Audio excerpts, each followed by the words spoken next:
wannan tambayar ya ce hukuncin idan namiji ya biya sadakin mace shin yana iya ya sadu da ita saduwa ta aure ko kuma bai yiwa ya aikata haka.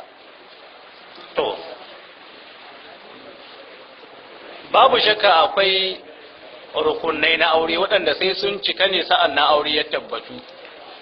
Kun ga akwai sadaki, akwai waliyi, akwai shaidu ko?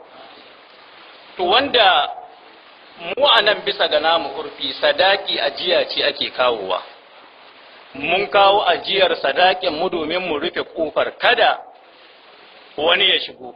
Da wani ya zo ya ga yarinya yana so sai aka ce mishi ai ha an biya sadakin ta sai kaga ya dafi kai ya koma ko?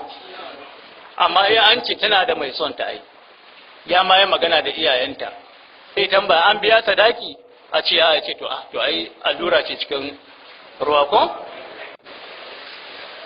To shine amma iyayen ba su karfi sadakin da niyyar cewa sun halatta mamata ba.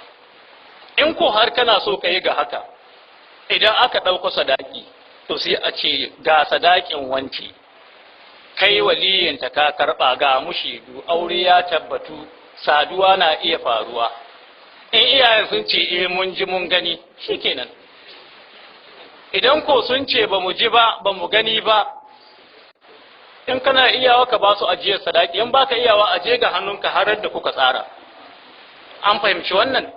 Domin da yawa akan ba da sadaki wata matsala ta zo a mai suwa ko? Da ana nufin aure ya kullu ana mai da sadaki. An fahimci wannan? Sannan da yau shi mijin bayan ya kai sadaki zai faɗi ya mutu. ‘Yan uwa ne, kila mai hali ne, da tsaye za su yi su ce ba a ɗarma aure ba don haka ba ta gado ne. An fahimci wannan? Za su yi tsaye su ce ba a ɗarma aure ba ta gado ne. An fahimci wannan? Don haka mutanenmu a nan ga tasu fahimtar suna karɓar sadaki ne a matsayin ajiya. Don haka don Allah mutane a kiyaye da wannan, domin an yi ta rubuto mai irin wannan tambayar. Wanda daga ƙarshe insha Allahu ta'ala akwai dai waɗanda suka yi tambayoyi da ba za a samu karɓawa ba. Akwai wanda ya tambaya kan test of baby, to babu shakka dunkule dai haram ne. Mun yi alƙawalin karɓa mishi, to na manta su yanzu. ‘Ya'ya waɗanda ake haifuwa ba cikin uwa ba, a ɗibin mani namiji da ƙwan mace a haɗa su a wani guri a haifi ɗatu, wannan bisa gaskiya malamai sun tabbatar da cewa haramun ne. Je samu fatawar lajina adda'ima lil buhusi wal ifta, za ka tabbatar da wannan. To daga ƙarshe ‘yan uwa musulmi, ina roƙon gafara ga dukkanin waɗanda suke nan, wanda na yi ma wani abu wanda yake ba mai daɗi gare shi ba, da wanda na faɗi wani aibin shi ya ji wani abu ga ran shi da sauransu, ina neman gafara.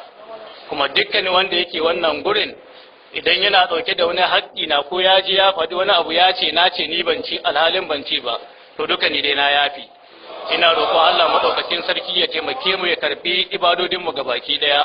Rabbana atina fid dunya hasana wa fil akhirati hasana wa qina azaban nar.